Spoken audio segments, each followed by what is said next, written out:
열린시장 작전타임 시간입니다. 토마토 투자 전문가와 함께 작전타임 시간 가져보겠습니다. 박준영 운용위원과 함께하죠. 안녕하세요. 네, 안녕하세요. 네, 시장이 그래도 지금 낙폭을 좀 줄여 나가고 있는 그 상황이에요. 오늘 작전명 어떻게 주시겠습니까?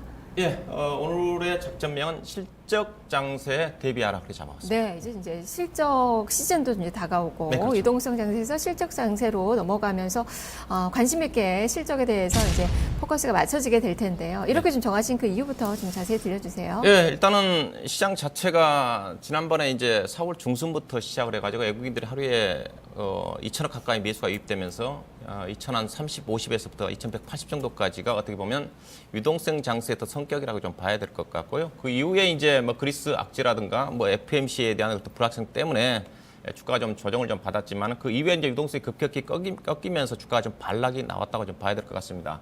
최근 들어서 일단 그리스 문제 자체라든가 FMC에 대한 그 부분이 좀 완화가 좀 되면서 종합주가지수가 장중한 때 2,008포인트 초반까지 하락했다가 전일 2,080 정도까지 어느 정도 기술적인 반등이, 그러니까 저희 하락폭의 반 정도를 되돌려놨기 때문에 어느 정도 보면 기술적인 반등이 좀 마무리가 좀 된 게 아닌가 그렇게 좀 봐야 될 것 같고요. 그 이후에는 결국은 좀 물론 이제 그리스 문제가 완화가 된다 한다면 어떤 선진국 시장을 중심으로 해서 그동안 안전자산 쪽에 머물러 있던 자금들이 다시 위험자산 쪽으로 돈이 들어오면서 유동성 장세가 펼쳐질 가능성이 있겠지만은 제가 판단은 그렇게 쉽지 않아 보입니다. 대체적으로 표현에 나타났듯이 주식시장은 이렇게 금융장세 이후에 주가가 반락이 되죠. 주가가 반락될 때는 실적이 안 좋은 종목들이 먼저 반락을 합니다. 그러고 난 다음에 실적 장세가 전개될 때는 실적이 좋은 종목부터 상대적으로 덜 빠지면서 그들 관련 종목들이 주가 상승을 이어진다는 관점에서 이미 시장 자체는 유동성 장세가 끝났고 그 이후에 실적이 안 좋은 종목들이 반락이 좀 나오면서 그걸 꺾였고 본격적으로 시장이 다시 이제 장이 되돌아설 때는 실적 중심의 어떤 차별화 장세가 전개된다는 관점에서 현재 시장 자체는 기술적 반등 이후에 실적 장세에 대비하는 그런 종목들을 매매를 해야 되지 않겠나 그렇게 봐야 될 것 같습니다. 네. 자, 그러면 이 실적 장세에 대비하기 위해서 봐야 될 그 미션들 어떤 것들이 있을까요? 예, 그렇게 본다면 첫 번째 미션은 낙폭 과대 종목은 단기적인 시각으로 트레이딩 관점에서 접근해라. 그렇게 좀 말씀 좀 드리시고 두 번째는 2분기 실적 호전 업종이라든가 종목에 이제 관심을 가져라. 그리고 지난 시간에 말씀드렸던 세 번째는 상대적으로 전반적으로 실적이 장세지만 실적이 아주 뛰어나게 좋은 종목들이 없습니다. 그렇기 때문에 상대적으로 비교 우위가 되는 업종이라든가 종목 쪽에 투자라는, 즉 차별화 장세라는 거죠. 그렇던 부분들을 염두에 두고 투자라는 부분을 세 가지로 잡아봤습니다. 네, 이 세 가지 미션 중에서 먼저 첫 번째, 낙폭과대 종목은 단기적인 시각으로 접근을 해라.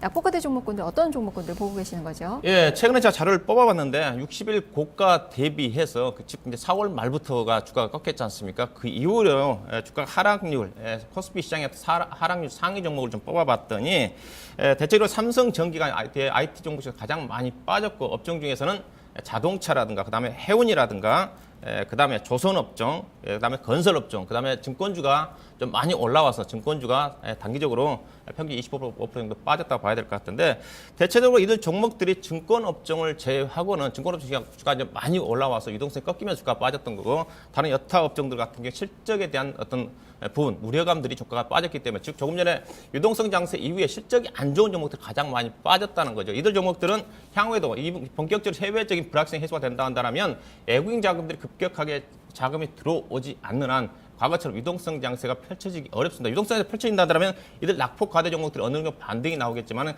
그럴 가능성이 많지 않다는 관점. 어제 오늘 보면 충분히 나올 수가 있겠죠. 오늘 또 외국인 투자가들이 코스피 시장에서 매수를 안 하고 있습니다. 그렇던 관점에서 향후에 장세가 돌아선다 한다더라도 2분기에 본격적인 이제 7월 달부터 실적 시즌입니다. 실적에 기반을 두는 것들은 매매를 해야 될 것 같은데 이들 관련 종목들은 낙폭 과대 종목들은 단기 기술적인 반등에 집중을 해야 되기 때문에 주가가 올라간 시점에서는 그만큼 수익의 기회가 줄어든다는 관점에서 추경 매수는 자제해야 될 것 같고 아직까지 약간의 또 반등 가능성이 있어 보입니다. 그렇지만 반등폭 자체가 제한적이라는 관점에서 이들과 관련 종목들은 단기적인 트레이딩 관점에서 접근하는 그런 매매 전략을 구사해야 되지 않겠나 봐야 되겠습니다. 낙폭 과대주보다는 실적주를 좀 봐야 될 것 같네요. 자, 두 번째가 바로 2분기에 실적 호전 업종과 종목에 투자하라라고 좀 주셨는데 실적이 많이 좋아지는 그 업종들은 보통 뭐 소재나 이렇게 에너지 섹터 이쪽을 좀 많이 보고 있는데요. 맞습니까? 예, 그렇습니다. 이제 최근 들어서 이제 국내 시장에서도 이제 메르스 영향권 때문에 5월 말 이후에 국내 기업들이 전반적으로 1분기 때 4월 중순부터 지속적으로 실적이 상향 조정이 됐거든요. 근데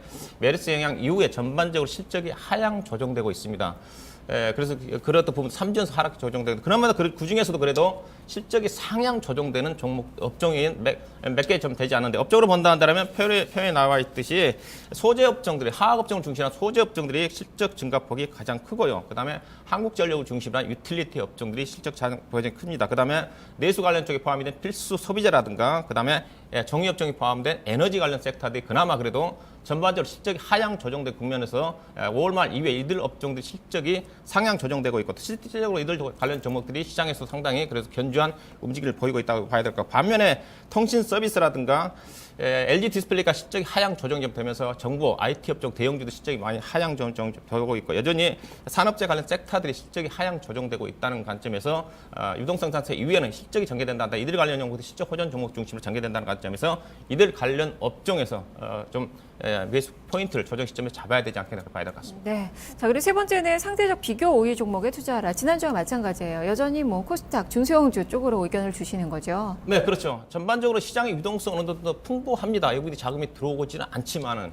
전반적으로 실적 자체도 안 좋지만 그래도 나름대로 돈이 있기 때문에 그래서 상대적으로 좋은 업종이라도 종목적으로 몰릴 수밖에 없거든요. 그렇다 포인트를 좀 잡아야 될 것 같은데 여전히 뭐 지난 시간부터 얘기하고 있는 코스피 시장보다는 상대적으로 코스닥 시장을 중심으로 수급 괜찮으니까 코스닥 시장을 좀 주목을 해야 되는 거고 대형주보다는 중소형 종목들 중심에 장을 펼쳐야 될 것 같은데 중소형 종목들이 우리나라 시장 코스닥 시장이 강세인데 우리나라만의 강세가 아니죠. 현재 미국 시장 같은 경우도 중소형 종목으로 구성되어 있는 러셀 2000 지수가 지속적으로 신고가를 경선을 하고 있다는 관점에서 현재 수급 여건을 본다면 여전히 대형주보다는 단기적으로 중소형 종목들이 좀 유리하지 않겠나 봐야 될 것 같고 그다음에 이제 환율입니다.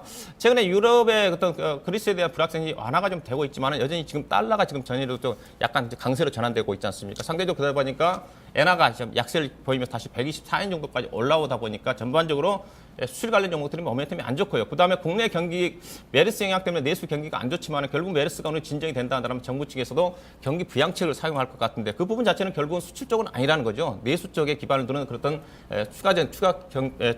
추경이 편성될 가능성이 크다는 관점에서 수출주보다는 내수 쪽에 본실을 해야 될 것 같습니다. 네, 자 그러면 전략의 문제입니다. 네. 많은 종목군들 이제 언급이 좀 됐는데 레이더망에 걸리는 그런 종목군들 어떤 종목 봐야 될까요? 네, 일단은 2분기 실적 호전 업종은 제가 지속적으로 얘기하고 있는 업종이죠. 가장 조금 얘기했던 정유업종하고 화학업종 내에서 대한유화가 오늘 뭐 증권사 분석 보고서 나왔지만 탁월하게 실적이 좋아지는 쪽이고 그다음에 효성 같은 경우도 뭐 실적이 계속적으로 좋아지는 쪽이고 그다음에 정유업종들이 최근에 약간 조정을 받았는데 정유업종들도 최근에 실적이 상향 조정되고 있다는 관점에서 이들 업종에 관심 가져야 될 것 같고 그다음에 이제 중소형 종목들은 요즘 수익률 게임이 진행이 좀 되고 있는데 기관 투자가들 집중적인 매수하는 종목들이 많습니다. 특히 중소형 종목들은 표를 보시게 되기 때문에 대체적으로 뭐 10일 이상 매수한 종목들이 많습니다. 제가 일부 종목들 표를 뽑아봤지만 뭐 성을 중심으로 해가지고 이들 관련 종목들이 기관 투자가들 적극적으로 수익률 관리가 좀 들어오고 있는데 이들 표에 나온 종목들 왜 이들 종목들을 좀 관심권이 이들 종목들 대체적으로 신고가가 경신하고 있는 종목들이고 개인적으로 뭐 기관 투자를 매수한 종목들 이 시간을 통해서 언급해드렸던 종목들 한양 ENG라든가 선창산업이라든가 사조산업이라든가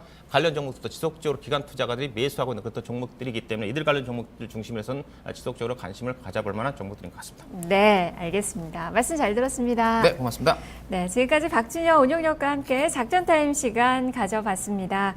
지금 코스피는 한 5포인트 정도의 마이너스권 움직임이고요. 코스닥 한 3포인트 정도 플러스가 오늘 좀 역시 차별화 장세가 이어지고 있지만 보합권에서 크게 벗어나지는 않은 그 움직임이 펼쳐지고 있는 상황입니다. 종목에 대한 고민이 좀 많으실 텐데요. 종목 고민 12시에 풀어드리겠습니다. 12시 증시 타파 시간에 포트폴리오 진단 시간이 마련이 돼 있는데요. 여러분이 가지고 계신 모든 종목 다 진단해드리는 이 포트폴리오 진단 시간 놓치지 마시길 바랍니다. 지금 전화 접수 받고 있는데요. 서울 전화 02-2128-3388번 이용하셔서 지금 신청하시면 진단 받아보실 수 있으니까요. 많은 참여 부탁드리겠습니다. 자, 시청해주신 여러분 고맙습니다. 내일 다시 찾아오겠습니다. 고맙습니다.